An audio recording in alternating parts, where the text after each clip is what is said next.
Aleluya, gloria al Señor. Bienvenidos mis amados en esta mañana, día de bendición, día de gloria. Y es día de gloria porque podemos abrir nuestros ojos y una vez más encontrarnos cara a cara con el Señor.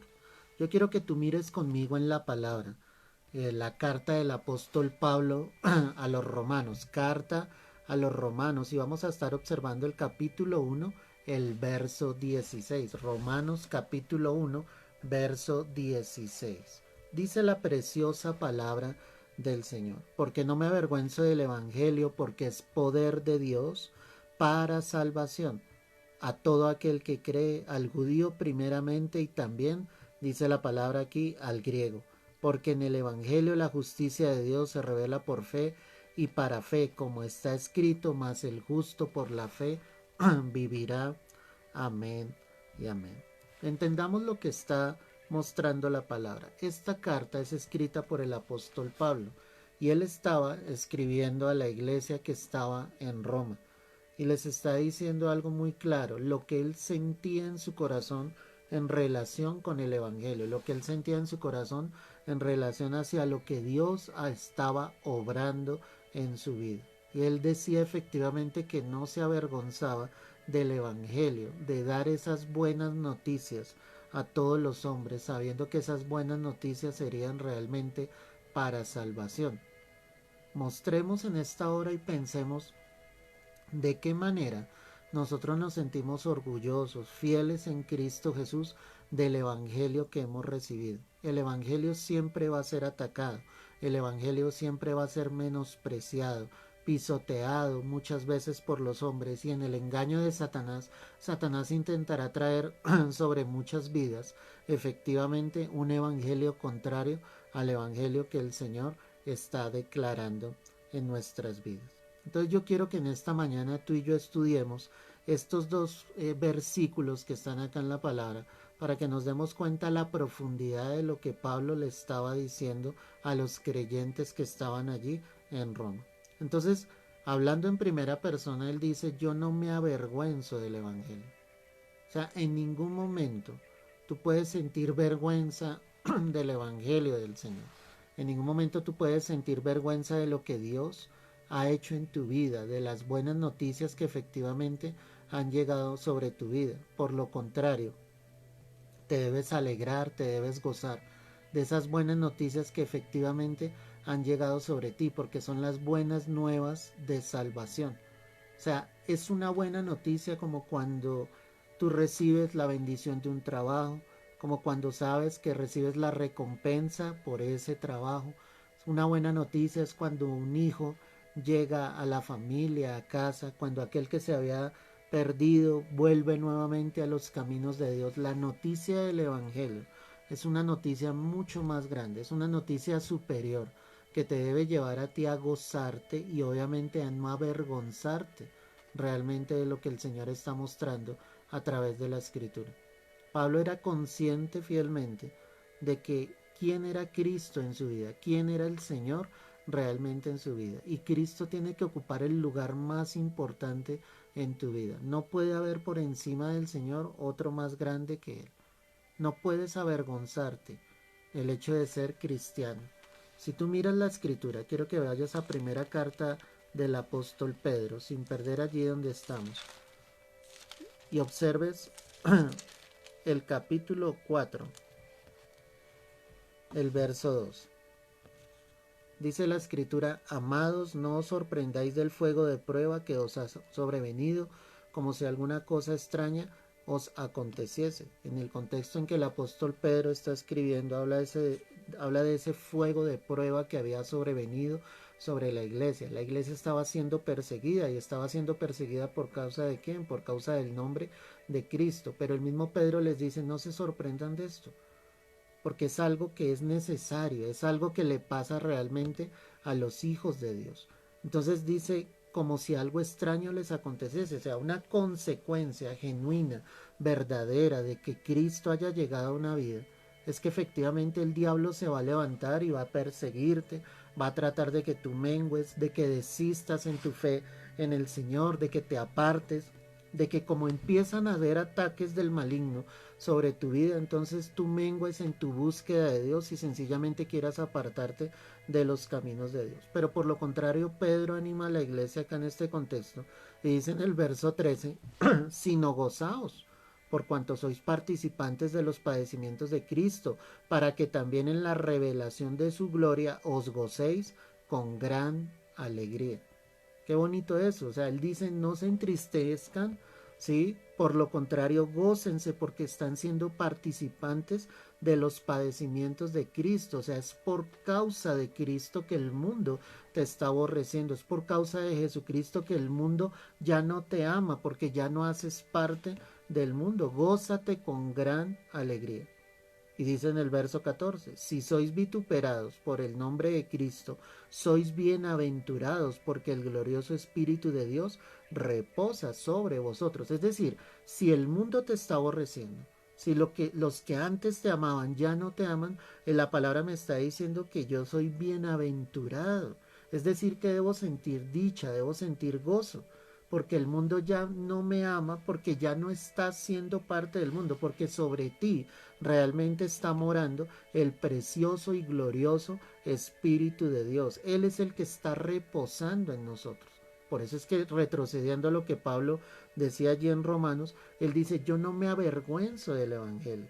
Yo no me avergüenzo de Cristo, yo no me avergüenzo de caminar con Dios, yo no me avergüenzo de predicar el nombre de Jesús. ¿Sí? Por el mundo ellos es blasfemado, como lo dice acá Pedro, pero por vosotros es glorificado. O sea, el mundo blasfema contra Dios, contra Jesucristo, pero los hijos de Dios antes glorificamos y exaltamos el nombre del Señor. Damos gloria y honra al Rey de Reyes y Señor de Señores. No debes sentir vergüenza del Evangelio, no debes esconderte, no debes sencillamente pasar inadvertido. Si eres un verdadero hijo, una verdadera hija de Dios, vas a ser perseguido por causa del nombre de Cristo. Y es cuando Pedro dice acá, estamos en primera carta de Pedro capítulo 4 verso 15, así que ninguno de vosotros padezca como homicida o ladrón o malhechor o por entrometerse en lo ajeno, pero si alguno padece como cristiano, no se avergüence, sino glorifique a Dios por ello. Qué bonita esta palabra, porque el Señor está mostrando claramente, o sea, que no padezcas por hacer lo malo, que no padezcas por hacer lo incorrecto, que no padezcas por tu pecado, por tu maldad, pero si padeces por Cristo, por el hecho de ser cristiano, por caminar con Dios, glorifica a Dios por ello. Y es donde él dice, porque es tiempo de que el juicio comience por la casa de Dios. Y si primero comienza por nosotros, ¿cuál será el fin de aquellos que no obedecen al Evangelio de Dios? Cuando la palabra habla acá y dice, es necesario que el juicio comience por la casa de Dios, es que los verdaderos hijos de Dios tenemos que ser probados, tenemos que ser pasados por el fuego. Si tú resistes la persecución, si tú resistes efectivamente la desaprobación del mundo y te mantienes firme en Cristo Jesús, es porque realmente has hallado tu salvación. O sea, no quiere decir con esto que mi salvación dependa de mis obras. El que ya ha venido a Cristo y ha recibido su salvación fielmente, él sabe perfectamente que nada ni nadie lo moverá del camino de Dios, que él podrá permanecer firme todos los días de su vida. Ese es el anhelo, ese es el deseo fielmente del corazón de Dios, que tú te mantengas firme. Por eso es que Pedro decía, es necesario que el juicio de Dios comience por su propia casa. Y pregunta entonces, ¿cuál será el fin de aquellos que no obedecen al Evangelio de Dios? Si el justo con dificultad se salva, ¿en dónde aparecerá el impío y pecador? ¿Te das cuenta? Ser cristiano no es decir yo soy cristiano. No son de esos cristianos modernos que van a la iglesia, pero no tienen nada que ver con Dios. No lo aman, no lo buscan, no oran, no interceden, no leen la palabra, no tienen comunión con el Señor. Eso no es ser cristiano, mi amado. El verdadero cristiano padece y padece por causa del nombre de Cristo. No es amado por el mundo, es aborrecido por el mundo. Pablo entonces, retrocediendo a lo que él dice en Romanos, él dice, no me avergüenzo de este evangelio. Este evangelio es puro, este evangelio es verdadero. No importaba lo que sobre Pablo tuviese que sobrevenir, porque él sabía fielmente que se iba a mantener firme, firme, mi amada, contra todas las acechanzas del maligno. O sea, él iba a seguir predicando la palabra, él iba a seguir llevando el evangelio. Pero yo te pregunto en esta mañana, ¿dónde está tu cristianismo? ¿Dónde está realmente tu amor hacia Dios? La palabra dice en el verso 19 de primera carta de Pedro, capítulo 4, de modo que los que padecen según la voluntad de Dios, encomienden sus almas al fiel Creador y hagan el bien. Amén. Los que padecemos según la voluntad de Dios. El Señor está diciendo, encomienda tu alma a tu fiel Creador. O sea, tu vida depende del Señor. Tu alma está en las manos del Señor. Lo único que el Señor dice acá es, esfuérzate por hacer lo correcto, lo que es bueno delante de sus ojos. La pregunta para ti en esta mañana es, ¿tú te avergüenzas del Evangelio? ¿Te has avergonzado de Cristo en algún momento en tu vida? ¿Lo has negado con tus obras, con tus hechos, con tus palabras? ¿Estás demostrando que eres un fiel hijo de Dios, una fiel hija de Dios? Esa es la pregunta. Porque algunos piensan que ser cristiano es solamente haber cambiado de religión. Y no es eso, mis amados. Caminar con Cristo es empezar una nueva vida, una vida transformada, una vida llena del poder del Espíritu Santo. Ahora, volviendo allí a Romanos 1, el verso 16 dice, porque no me avergüenzo del Evangelio, porque es poder de Dios para salvación. ¿Es poder de Dios para qué? Para salvación. O sea, el Evangelio, el objetivo del Evangelio es que las almas sean salvas. El objetivo del Evangelio es realmente que las vidas vengan y conozcan y tengan un encuentro genuino con Cristo. Ese es el objetivo del Evangelio. Dar salvación y vida eterna. Pablo sabía entonces claramente que su predicación tenía que ir enfocada en mostrar a Jesucristo para que los que no le conocían pudiesen hallar la salvación que él ya había hallado en el Señor. O sea, el poder del Evangelio está basado en eso, para ser salvos, para que la gente entienda el sacrificio de Jesucristo en la cruz. Ahí es donde está la esencia del Evangelio. Por eso no podemos predicar otro Evangelio distinto al que nos ha sido entregado. El Evangelio debe llevar las almas al arrepentimiento, debe llevar a las almas a que tengan un encuentro genuino, cara a cara con el Señor. De lo contrario es un Evangelio que no tendrá validez. El Evangelio cobra poder cuando llega la salvación sobre las vidas. Toda palabra, y eso sucedió a lo largo de la palabra, sucedió en la iglesia en Galacia, donde muchos se apartaron de la verdad, donde empezaron a escuchar a falsos profetas, a falsos maestros, y apartaron el oído de ellos de la verdad. Cuando hablamos del poder del Evangelio, estamos hablando de que ese poder definitivamente trae salvación sobre las vidas. O sea, predicamos el Evangelio para que venga salvación. Ese es el objetivo. El objetivo de predicar la palabra no es el hecho de mostrarme a mí mismo, no es el hecho de recibir un aplauso, una admiración, no es el hecho de crear un gran imperio en esta tierra a través de entidades sociales, de congregaciones. Ese no es el objetivo del Evangelio. El objetivo del Evangelio es que las almas conozcan de Cristo y vengan a la salvación. Ese es el poder. Por eso la palabra es tan clara. Él dice, no me avergüenzo del Evangelio porque es poder de Dios, y da la razón. Poder de Dios para salvación. Pero esa salvación solo llegará sobre las vidas a todo aquel que cree en Jesús. Muchas personas se pueden haber estado congregando durante tiempo en algún lugar, recibiendo la palabra día tras día o domingo tras domingo. Pero si esa persona no ha venido realmente a los pies de Cristo, si no ha creído en el unigénito Hijo de Dios, si efectivamente no ha creído en el sacrificio de Jesús en la cruz, esa persona no habrá hallado su salvación. Ese es el problema, que hay muchas personas asistiendo a las iglesias, pero definitivamente no se han encontrado cara a cara con Cristo. O sea, el poder del Evangelio no ha llegado a sus vidas. admiran a sus pastores, admiran el lugar donde se congregan, hablan de todo menos de Jesús y menos del Evangelio. Ese es el gran problema. El Evangelio cobra poder cuando llega la salvación a esa vida. Ahí está el Evangelio de poder, el que trae salvación a las almas, cuando esas almas se deciden realmente a creer en Jesucristo. Por eso la Escritura dice al judío primeramente y también al griego. ¿Qué está mostrando acá la Escritura? Que la salvación está para todo el mundo. Cuando habla del judío, hablaba y decía literalmente primeramente, ¿sí?, al judío, a mi pueblo, al pueblo de Dios, pero también estaba extendido al griego, y ahí la palabra griego habla hacia los gentiles, hacia los demás pueblos de la tierra. O sea que la salvación viene para toda la humanidad. O sea, lo único que tiene que hacer la humanidad es recibir a Cristo. Eso es lo único que tiene que hacer. Hay más de 6.000 millones de personas en el mundo entero.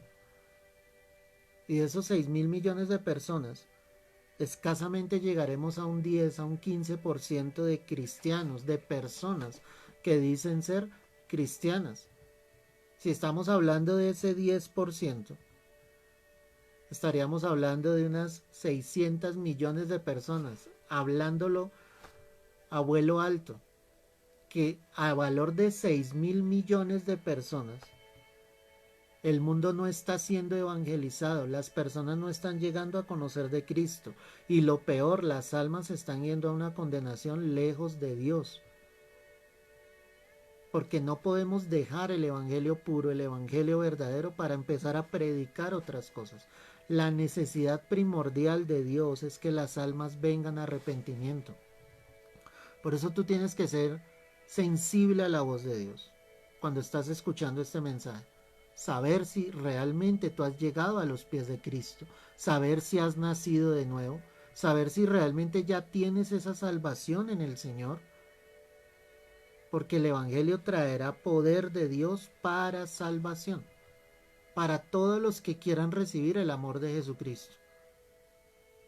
Ahora, el verso 17 dice, porque en el evangelio, porque en esas buenas noticias a causa de Cristo, la justicia de Dios se revela por fe y para fe, como está escrito, mas el justo por la fe vivirá.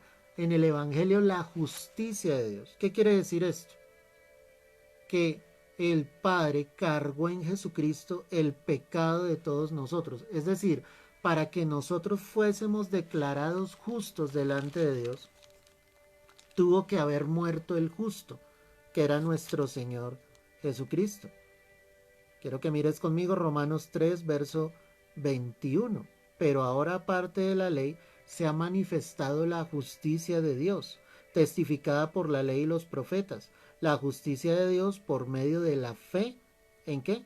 En Jesucristo. Es decir, que para que tú seas declarado justo, primero tienes que haber colocado tu fe plenamente en el Señor Jesucristo. Si no lo has hecho así, definitivamente tú no has recibido de parte de Dios esa justicia. Por eso la Escritura dice aquí en Romanos 1:17, porque en el Evangelio la justicia de Dios se revela por fe. ¿Qué hizo el Padre? Entrega al Hijo para que haya una humanidad justificada delante de Dios, no por nuestras propias obras. Escúchame bien esto. Aún hay muchos creyentes aparentemente de años que creen que son justificados delante de Dios por sus propias obras, por su actuar recto delante de Dios. ¿Sí me entiendes? No es por nuestras propias obras, porque por nuestras propias obras jamás llegaremos a agradar al Señor plenamente. Lo necesitamos a Él. Necesitamos creer en su sacrificio, que la sangre de Cristo efectivamente nos limpie, ¿sí? Y efectivamente seamos presentados justos delante de Dios. Verso 24 de Romanos 3. Siendo justificados gratuitamente por su gracia, mediante la redención que es en Cristo Jesús. ¿Qué está diciendo acá la palabra?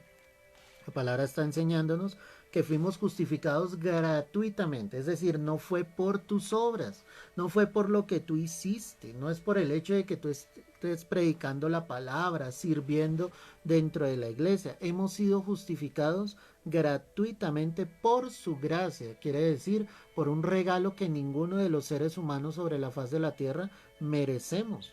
Dice mediante la redención que es en Cristo Jesús. En otras palabras, ¿qué está diciendo la Escritura? Mediante el precio que tuvo que pagar Jesús en la cruz. O sea, tú no pagaste el precio lo pagó Jesucristo en la cruz. Y dice el verso 25, a quien Dios puso como propiciación por medio de la fe en su sangre. ¿Qué significa esto? A quien Dios puso para aplacar la ira de Dios. La ira de Dios cayó en Jesucristo. Él está aplacando la ira de Dios. Por eso la palabra dice, hay un solo Dios y un solo mediador entre Dios y los hombres, Jesucristo hombre. Jesús al morir en la cruz, no lo digo yo, lo dice la palabra de Dios. Entonces el Padre cargó en él, en Jesucristo, el pecado de todos nosotros. Jesús aplaca la ira de Dios sobre la humanidad. Pero habrá un día en que la ira de Dios definitivamente caerá sobre esta tierra. Y ese momento está cerca. Cuando el arrebatamiento ocurra, la ira de Dios definitivamente se desatará sobre esta tierra. Los juicios de Dios vendrán sobre esta tierra. Entonces la Escritura dice a quien Dios puso como propiciación, a quien Dios puso para aplacar su ira por medio de la fe en su sangre, para manifestar su justicia, a causa de haber pasado por alto en su paciencia los pecados pasados. Entonces, ¿qué hace el Señor? Antes se ofrecía un cordero en sacrificio para que Dios expiara. Esa palabra expiar significa para que Dios pasara por alto los pecados del pueblo. Pero por eso vino el Cordero de Dios que quitaría el pecado del mundo, efectivamente para que todo aquel que en él creyera, pues pudiese ser salvo. Es decir, que cuando tú llegas a los pies de Cristo, la sangre de nuestro Señor Jesucristo nos limpia, nos lava de todo pecado, de toda maldad. Y efectivamente el Padre nos ve santos, nos ve justos, única y exclusivamente a través de la sangre de su Hijo, pero no es por mis propias obras. Si a Javier el Señor lo mirara directamente sin la sangre de Cristo, jamás yo podría llegar a entrar al cielo. Tú tampoco podrías llegar a entrar al cielo bajo tus propias obras.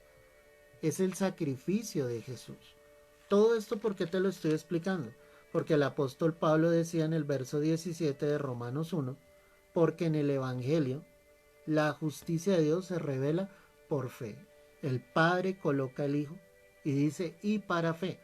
Cuando dice y para fe es para que el mundo creyera que Jesús es Dios, que Jesús es el mediador entre Dios y los hombres, que en Jesús hay perdón de pecado, que si alguno hubiere pecado, abogado tenemos para con el Padre a Jesucristo el justo. Entonces el Padre carga en Jesús el pecado de toda la humanidad, y aquel que mire a Jesús y se dé cuenta del sacrificio que Jesús hizo en la cruz, definitivamente hallaría la vida eterna, porque como está escrito, mas el justo por la fe vivirá. ¿Por la fe en quién? En Cristo Jesús. Ese que haya creído en Jesús heredará la vida eterna. Y vuelvo y te repito, no será por tus propias obras. Será por la gracia, por la misericordia de Dios, por la fe que tú colocaste en el Señor para hallar esa salvación y en la vida eterna. La pregunta entonces en esta hora es, ¿de qué manera tú ves el Evangelio? ¿Lo ves como el Evangelio que solamente te prospera, te bendice, te da? ¿O realmente lo ves a la luz de la palabra? ¿Ves el Evangelio como el Evangelio que es poder de Dios para salvación? El Evangelio es para eso, para traer salvación sobre las vidas. Y yo creo, mis amados, tú que me escuchas desde el lugar donde tú estés, desde la nación en que tú te encuentres, ¿qué estás haciendo tú para extender el reino de Dios? ¿Qué estás haciendo tú para que las almas vengan a salvación? ¿Qué vas a hacer de aquí en adelante para que muchos más conozcan el amor de Jesucristo? ¿Vas a orar? ¿Vas a clamar? ¿Vas a predicar el evangelio? ¿Vas a evangelizar? ¿O vas a seguir en la comodidad en la que has venido? Esa es la exhortación que Dios nos hace en esta mañana. Esta es una verdad que nosotros no podemos callar. Esta es una verdad que tiene que seguir siendo predicada. ¿Qué vas a hacer tú de ahora en adelante? Porque quiero decirte que los apóstoles cumplieron fielmente con el mandato divino. Fueron y hicieron discípulos a todas las naciones de la tierra. En Judea, Samaria y hasta lo último de la tierra los bautizaron en el nombre del Padre, del Hijo y del Espíritu Santo. Hoy ya tiene que existir una iglesia que cumpla con el mandato divino y que entienda que el poder del Evangelio consiste en la salvación que viene sobre las almas cuando éstas han reconocido que Jesús es el único y verdadero Dios, que murió en la cruz, siendo Dios se hizo hombre, murió en la cruz para darte salvación y vida eterna. ¿Qué harás de ahora en adelante? ¿De qué manera ganarás a otros para Cristo? Tú eres un instrumento en las manos de Dios y tienes que ser sensible a la voz del Señor para que la palabra siga llegando, siga fluyendo a cada vida, a cada corazón. Así que tú que me escuchas y tienes la posibilidad de asistir a la iglesia mañana, la invitación está para que vayas a la iglesia, para que empecemos algo nuevo de parte de Dios. Y cuando digo empezar algo nuevo, es un trabajo arduo, donde realmente seamos usados por Dios para su gloria, para su honra, ¿sí? Si tú no tienes la posibilidad de asistir a la congregación y estás en otra nación, en otra ciudad, ora, clama a Dios para que las almas sean llegando a los pies de Cristo, para que realmente venga salvación y vida eterna. Son muy pocos, escúchame bien esto, los que están hallando la salvación. Y son muchos los que tristemente se están yendo a una condenación eterna lejos de Cristo. Solo te dejo eso para que reflexiones. ¿Qué harás tú para ser instrumento en las manos de Dios y para que el poder del Evangelio llegue sobre cada vida y cada corazón? Ahí está la pregunta que el Señor nos hace en esta mañana. Padre amado, queremos darte las gracias, la gloria y la honra a ti, Señor.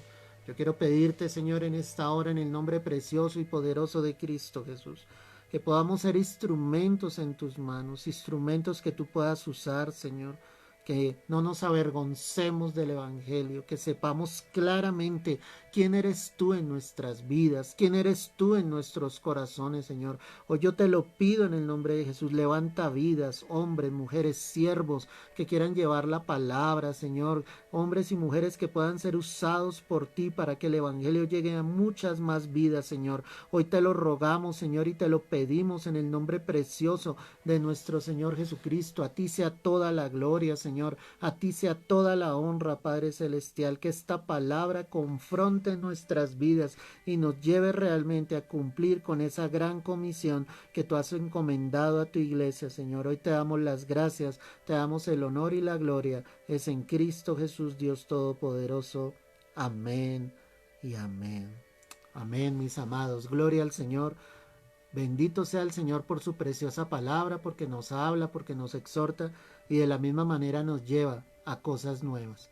Así que, hermano, comparte este mensaje con otros, predica la palabra, déjate usar por Dios, sal de tu comodidad, escúchame bien esto, y que puedas llevar el Evangelio a muchas más personas para que la salvación pueda llegar a las vidas y a los corazones. Siente con el corazón de Dios. Si tú logras sentir con el corazón de Dios, no te callarás, predicarás la palabra, no te avergonzarás, no importará lo que venga, como lo leíamos ahí en la carta del apóstol Pedro, no importará si venga persecución, si te difamen, si te blasfemen, si te humillen, no importará eso, tú seguirás fiel en el camino del Señor llevando las buenas nuevas de Jesucristo. Así que comparte este mensaje con otros, Dios te bendiga grande y poderosamente y que tengas un resto de día en bendición. Para los que están acá, mañana nos veremos nuevamente cara a cara, celebraremos ese culto, daremos gloria al Señor, porque definitivamente Dios está con nosotros y con su iglesia. Un abrazo, Dios te guarde y te bendiga grande y poderosamente.